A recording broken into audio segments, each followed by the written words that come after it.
Christmas 1958, Las Vegas, Nevada. A 26-year-old mathematics professor sits at a blackjack table in a casino that smells like cigarette smoke and cheap cologne, watching cards slide across green felt. He has almost no money. He and his wife Vivian chose Vegas because it was the cheapest vacation they could find. He is not here to gamble. He is here to observe. And what Edward Thorp observes over the next 3 hours will set off a chain reaction that dismantles the entire foundation of casino gambling, rewrites the rules of Wall Street, and quietly amasses one of the largest personal fortunes in American financial history. But that is decades away.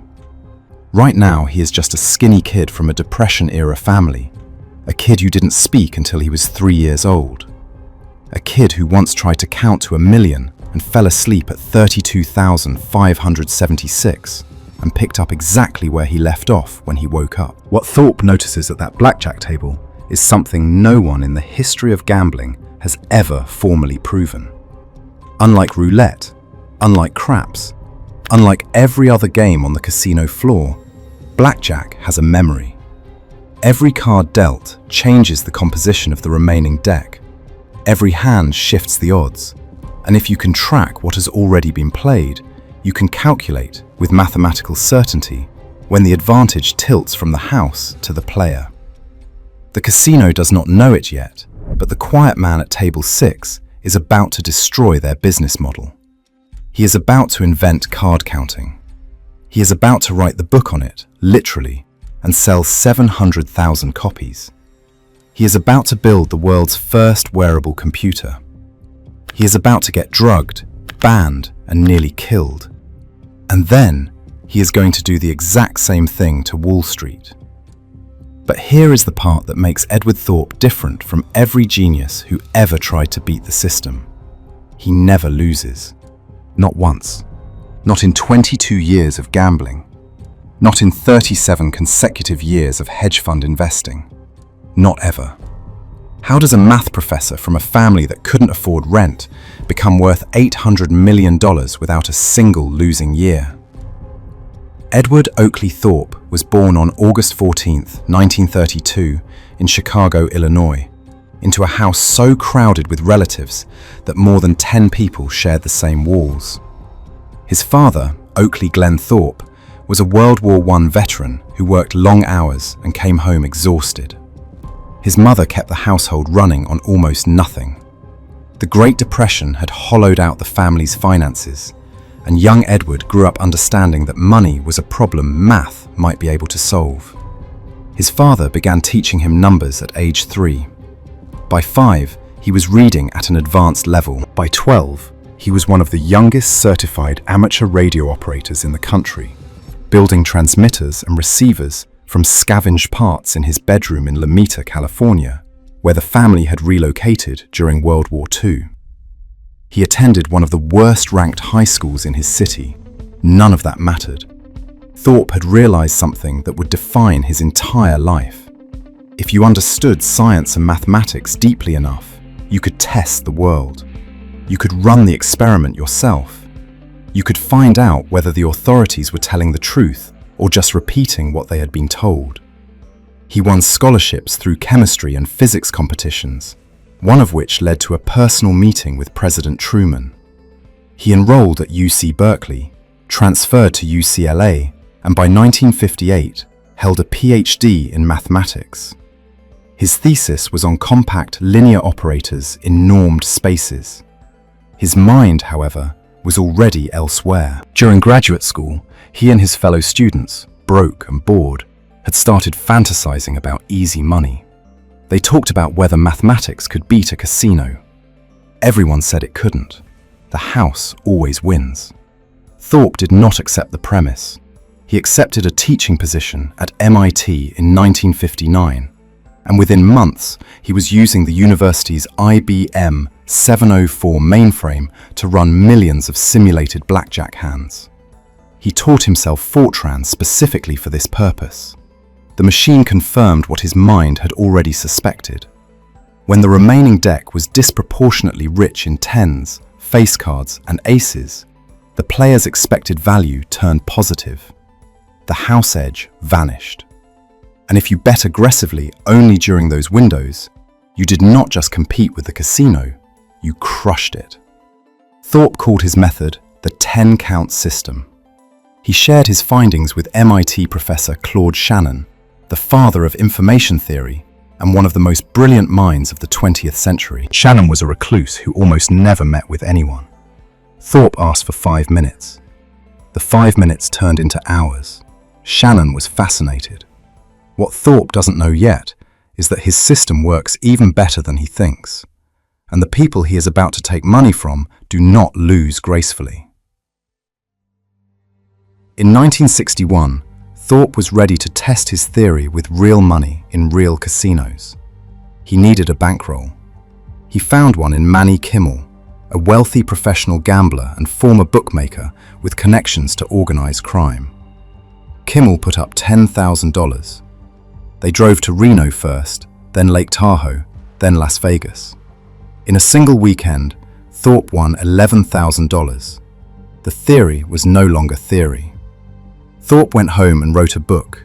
Beat the Dealer was published in 1962, and it did something the gambling world considered mathematically impossible. It proved, with rigorous academic math, that a player could gain a consistent advantage over the house in blackjack by tracking the cards. The book hit the New York Times bestseller list.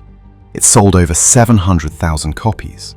It became, and remains, the Bible of card counting. Casinos panicked. Within weeks, blackjack rules were changed across Nevada. They restricted doubling down, limited splitting, introduced new shuffling procedures. But here is the part they didn't anticipate. Regular players hated the new rules. They stopped sitting down at blackjack tables. Revenue plummeted. The casinos were forced to roll many of the changes back, settling instead on a longer war of attrition that would reshape the game permanently. Multi-deck shoes, early reshuffling, continuous shuffling machines, surveillance systems, and an army of private investigators tasked with identifying and banning anyone who played too well. Meanwhile, Thorp and Shannon had already moved on to something even more audacious. In Shannon's basement at MIT, surrounded by unicycles, juggling equipment, and a flame-throwing trumpet, they built the world's first wearable computer. It was designed to beat roulette. One operator would watch the wheel and use his toe to input the speed of the ball and the rotor. A second operator would receive the prediction through a hidden earpiece as a series of musical tones, then bet on a cluster of neighboring numbers. The edge was 44%. They tested it in Las Vegas in the summer of 1961, and it worked. Hardware problems with the tiny wires kept it from being fully reliable, but the proof of concept was devastating. 24 years later, Nevada would pass an emergency law making it illegal to use any computerized device inside a casino. The law exists because of what two professors built in a basement in 1961. Thorp was winning at blackjack. He was winning at baccarat with a separate team. He was winning at roulette with a computer hidden in his shoe, and he was becoming famous. That fame was about to become very dangerous. The casinos did not just change the rules, they came after Edward Thorp personally. He was banned from casino after casino across Nevada. When banning wasn't enough, they escalated. They stationed professional card sharks at his tables, players whose only job was to disrupt his counting and throw off his game. Thorp responded the way any rational person would. He started wearing disguises, wraparound glasses, false beards, wigs. He changed his appearance before every trip and rotated between casinos, so he would never become too familiar in one place. It wasn't enough. During one session at a Las Vegas casino, his drink was drugged.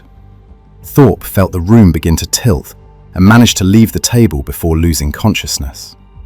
His car, he later discovered, had been tampered with in the parking lot. Whether the steering, the brakes, or something else, the result could have been a fatal accident. He could never prove it conclusively. But Thorp is a man who calculates probabilities for a living, and coincidence was not a satisfying explanation. He later said simply that it was inexplicable.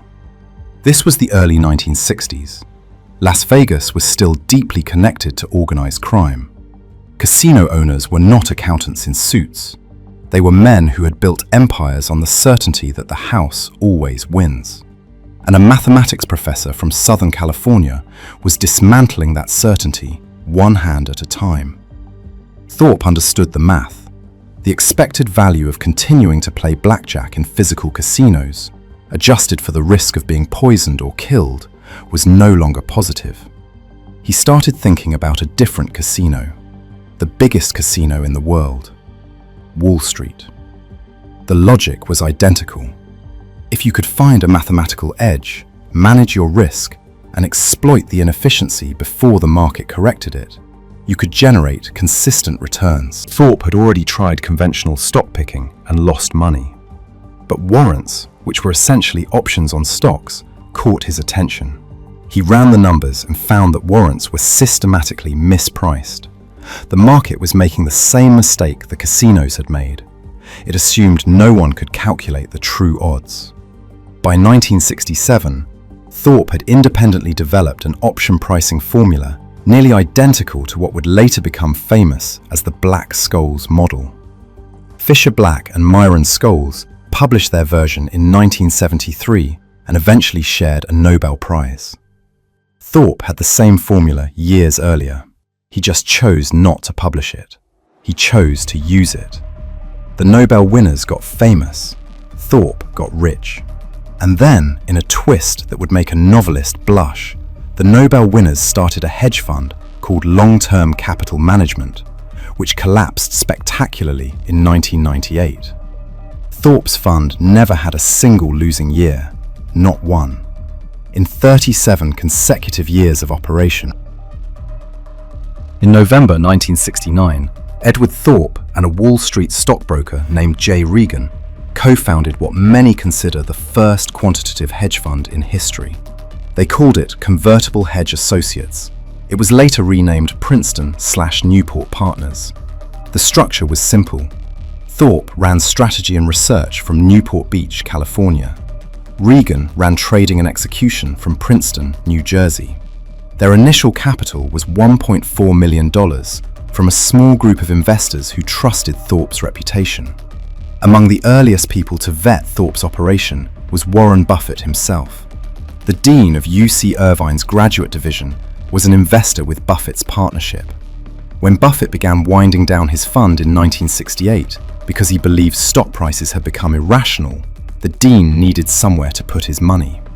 Buffett met with Thorp, evaluated his methods, and approved the investment. Thorp went home and told his wife Vivian something extraordinary. "That man," he said, "is going to be the richest man in the world." 13 years later, in 1982, Thorp read an article about Berkshire Hathaway and its CEO. The stock was trading at $982.50 a share. Thorp bought in. That stock would eventually exceed $600,000 per share. Princeton/Newport Partners operated for 19 years. In that time, it posted only 3 negative months out of 227. The largest single monthly loss was less than 1%. The annualized return hovered around 20% after fees. The Sharpe ratio exceeded 3.0, one of the highest ever recorded. As the financial author Jack Schwager put it, if markets were truly efficient, the probability of achieving such a record of positive months was roughly equivalent to the probability of randomly selecting one specific atom from the entire planet Earth. It was, statistically, nearly impossible. Thorp also pioneered computer-based statistical arbitrage in the mid-1980s, exploiting short-term reversal effects in stock prices using algorithms. This would become the foundation of modern quantitative trading. Firms like Renaissance Technologies, D.E. Shaw, and Citadel all built on the groundwork Thorp laid. Citadel's connection was direct. In 1990, a young man named Ken Griffin was trading options and convertible bonds from his Harvard dorm room. Thorp met him, recognized his talent, shared proprietary strategies and datasets from Princeton/Newport, and became the very first outside investor in what would become one of the most powerful hedge funds in the world. And then, in late 1987, everything nearly fell apart. Rudy Giuliani, the US attorney for the Southern District of New York, was building a case against Michael Milken. Jay Regan, Thorp's partner, was friends with Milken and had done business with him through the Princeton office. Federal agents raided that office. Regan and 4 colleagues were charged. Thorp's Newport Beach office was never searched. He was never questioned. He was never charged. But the fund was finished. The convictions were later reversed. All charges were eventually dropped. But Thorp dissolved Princeton-Newport Partners anyway. He described the experience as traumatic and estimated it had cost him billions in future wealth. What no one knew was that the most remarkable chapter of Edward Thorp's career was not behind him. The fraud no one else could see. In 1991, Edward Thorp was working as a financial consultant when a well-known international consulting firm, widely reported to be McKinsey & Company, asked him to review its investment portfolio. Thorp approved everything with one exception. The returns attributed to a man named Bernie Madoff did not add up. Thorp did what Thorp always does. He ran the numbers. He analyzed approximately 160 individual options trades that Madoff's firm reported executing. Half of them never happened. There were no trades on any exchange at the prices Madoff claimed on the dates he claimed. For many of the remaining trades, the volume Madoff reported for just this one client's 2 small accounts exceeded the total volume that had occurred on the entire exchange that day. Thorp contacted an official at Bear Stearns and asked him to quietly identify all buyers and sellers of the remaining options. The numbers still didn't match. He attempted to visit Madoff's offices in person. Peter Madoff, Bernie's brother, who was running operations while Bernie was in Europe raising more money, refused to let Thorp through the front door. Thorp's conclusion was unambiguous. The trades were fabricated. Madoff's investment operation was a fraud. He told his client to exit every Madoff position immediately. McKinsey reportedly did pull out, but the client who had originally asked for the review did not follow Thorp's advice. That client lost significant money when Madoff was finally exposed in December 2008, 17 years later, in what turned out to be the largest Ponzi scheme in history, claiming $64.8 billion in assets. Thorp never blew the whistle publicly. He owed a duty of confidentiality to his consulting client, but his reflection on the affair carries a quiet devastation. 13,000 investors and their advisors, he said, didn't do elementary due diligence because they thought the other investors must have done it. Thorp had restarted his hedge fund operations after the Princeton-Newport collapse, launching Ridgeline Partners in 1994. It ran for 8 years on statistical arbitrage strategies, producing an annualized return of roughly 18%. He closed it in 2002, not because it was failing, but because more funds were copying his strategies and the edges were shrinking. More importantly, he wanted time with Vivian. She died of cancer in 2011. He later said he was grateful he had chosen her over money. How many people can say they spotted the biggest fraud in financial history nearly 2 decades early, and their biggest regret is that they didn't spend even more time at home? Edward Thorp is in his 90s now. He still does chin-ups and push-ups. He still invests. He is still, by every reasonable metric, sharper than most people half his age. His estimated net worth sits around $800 million. He runs Edward O. Thorp and Associates from Newport Beach. He was inducted as one of the original 7 members of the Blackjack Hall of Fame in 2002. His autobiography, A Man for All Markets, published in 2017 with a foreword by Nassim Nicholas Taleb, reads like a quiet rebuttal of every loud, flashy, self-destructing Wall Street legend who came after him. Taleb wrote that Thorp's secret was deceptively simple. True success, he said, is exiting some rat race to modulate one's activities for peace of mind. Consider the wreckage Thorp left in his wake. Every blackjack table in every casino in the world now operates under rules specifically designed to stop what he started. Nevada passed a law making it illegal to use computers in casinos because of a device he built in 1961. The MIT blackjack team, which used his techniques to legally extract millions from casinos over 20 years, inspired one of the most famous gambling movies ever made, and Thorp's name is barely in it. He developed the option pricing formula that made quantitative finance possible, years before the men who got the Nobel Prize for it. The men who got the Nobel Prize went on to blow up the most famous hedge fund disaster in history. Thorp's fund never lost a year. He was the first outside investor in Citadel. He predicted Warren Buffett would become the richest man in the world, then bought Berkshire Hathaway at under $1,000 a share. He caught Bernie Madoff 17 years before anyone else. And through all of it, the druggings and the death threats and the FBI raids and the collapsing partnerships, Edward Thorp's core philosophy never changed. Do what you love, he said, and the money may follow. If it does, that's fine. If it doesn't, at least you've done what you loved. The casinos changed their rules. Wall Street changed its models. The law changed its statutes. And the math professor who started it all with a $10,000 bankroll and a borrowed mainframe is still out there, still counting, still winning. Now, if you think Thorp was the only genius who used mathematics to break systems that were supposed to be unbreakable, you should hear what happened when the FBI realized its own counterintelligence expert had been selling nuclear secrets to Russia for 22 years. That story is next.